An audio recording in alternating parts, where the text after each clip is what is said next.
আসসালামু আলাইকুম সবাইকে। সবাই কেমন আছেন? আল্লাহর রহমতে আমরা সবাই ভালো আছি। এই তো তাহারিমা সারা ব্লগে আপনাদের সবাইকে শুভেচ্ছা। এটা হচ্ছে গাবতলী গরুর হাট। আমার ছেলে আর ছেলের বাবা এসেছে গরু কেনার জন্য। এই তো আলহামদুলিল্লাহ আমাদের গরু কিনা কমপ্লিট। এখন বাড়িতে এসেছে। এই তো সারা গেটের সামনে দাঁড়িয়ে আছে গরু দেখার জন্য। গরুটা গেটের সাথে বেঁধেছে দড়ি দিয়ে।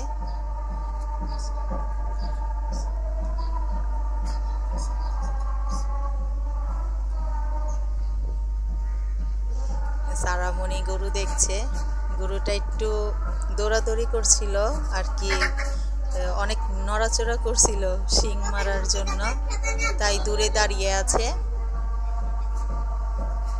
অনেকটা আর কি পাগলা গরু টাইপ এটা, তাই আমরা কেউ সামনে আসিনি।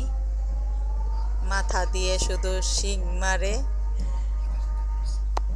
এই তো আমাদের ফার্স্ট টাইম গরু কিনা।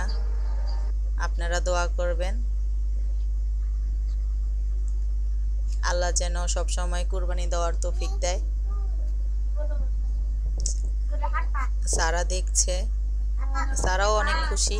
ওর বাবাকে বলছিল যে বাবা আমার জন্য একটা লাল গরু আনবে। আল্লাহ তাই ঠিক সেরকম একটা লাল গরু পাইয়ে দিয়েছে। সারা অনেক খুশি হয়েছে, আমার ছেলে অনেক খুশি হয়েছে। সবাই দোয়া করবেন আমাদের জন্য।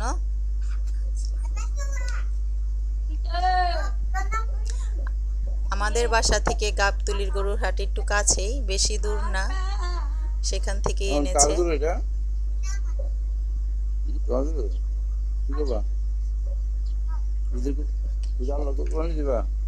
সারা মাথায় হাত দিয়ে আদর করতে চেয়েছিল।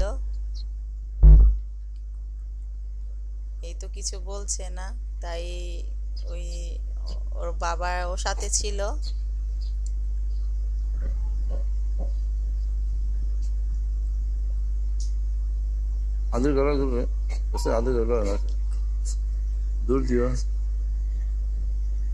আমাদের গরুটা আসলে একদিন আগে কেনা হয়েছে।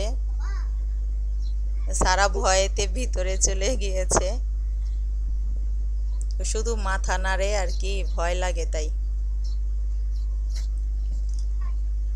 অনেকে তো আছে ঈদে কুরবানির গরু অনেক আগে আগে কিনে বাড়িতে রেখে দেয়। আমাদের তো জায়গার অভাবে একদিন আগেই কিনা হয়। তুমি তুলে দাও না, আমি উঠাই দিই। উঠাও উঠাও, এদিক তাকাও আম্মা একটু।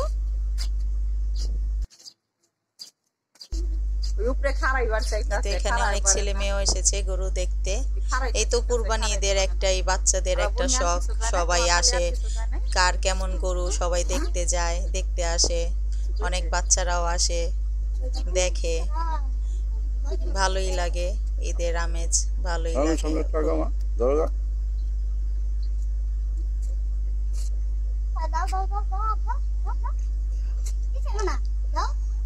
আমাদের গ্রামের বাড়িতেও কুরবানি দেওয়া হয়, সেখানে অনেক আগে থেকেই দেয়।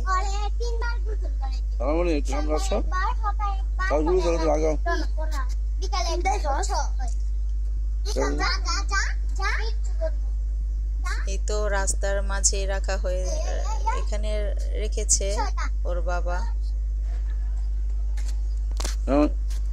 এই তো এটা হচ্ছে ঈদের দিন সকালবেলা সারামণি যাচ্ছে। এটা আমার পাশের বাড়ি, আমাদের সামনের বাড়ি এটা।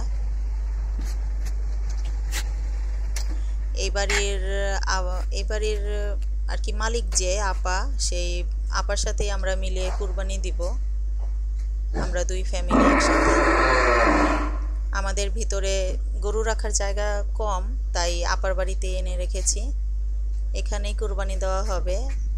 সারা ঈদের দিন সকালে যে ওকে রেডি করে দিয়েছি, ওর বাবার সাথে এসেছে গরুটা দেখার জন্য।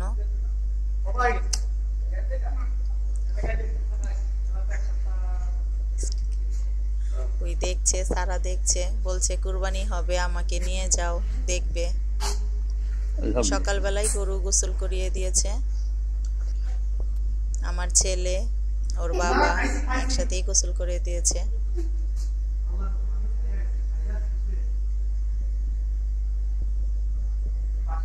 কার ঈদ কীভাবে কাটলো আপনারা জানাবেন কমেন্টে। সবাই যেন ভালোভাবে ঈদের সবাই ভালোভাবে ঈদটা কাটুক। অবশ্য আমার ভিডিওটা এডিট করতে একটু সময় লেগেছে, একটু লেট হয়েছে। অনেকেই তো ঈদের ভিডিও দিয়ে দিয়েছে, দেখেছি।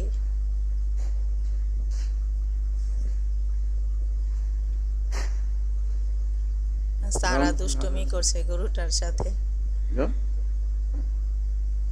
তো আমাদের শহরে তো তেমন গরু দেখা হয় না, বাচ্চারা দেখে অনেক খুশি হয়। গ্রামে তো সবসময় গরু থাকে, ছোটবেলা থেকে সবাই দেখে, তাদের কাছে নর্মাল ব্যাপার। আর আমাদের এখানে তো দেখা হয় না, তাই দেখে কি করবে না করবে বাচ্চারাও ভেবে পায় না। ও তো গরুর সাথে অনবরত দুষ্টুমি করছে।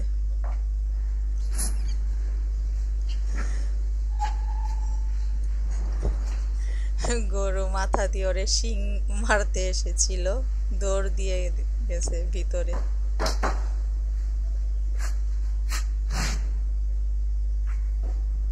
তো আল্লাহ আমাদের সবার কুরবানি কবুল করে দিক।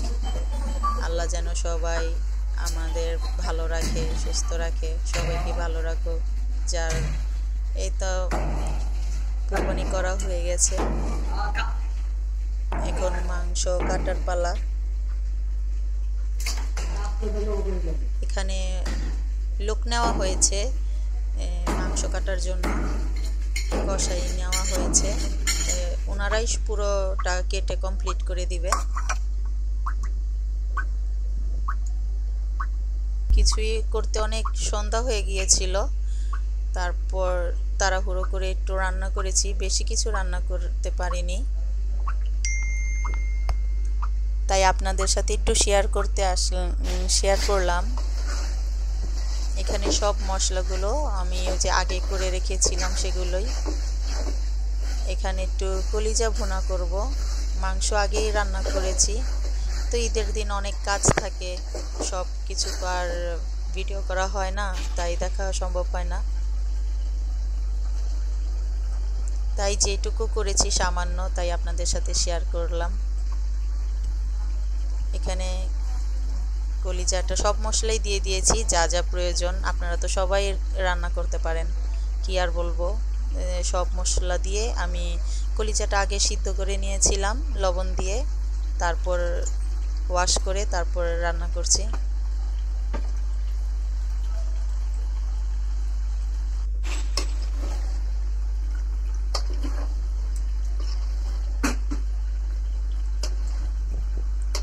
এই তো একটু তাড়াহুড়ো করে রান্না করে নিলাম।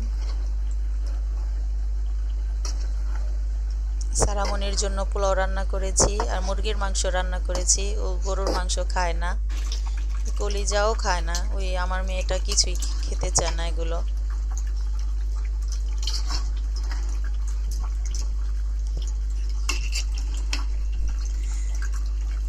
আরও কয়েকটা রান্না করেছি, সেগুলো আপনার সাথে সামনে ইনশাল্লাহ শেয়ার করব, আপনাদের ভালো লাগলে দেখবেন।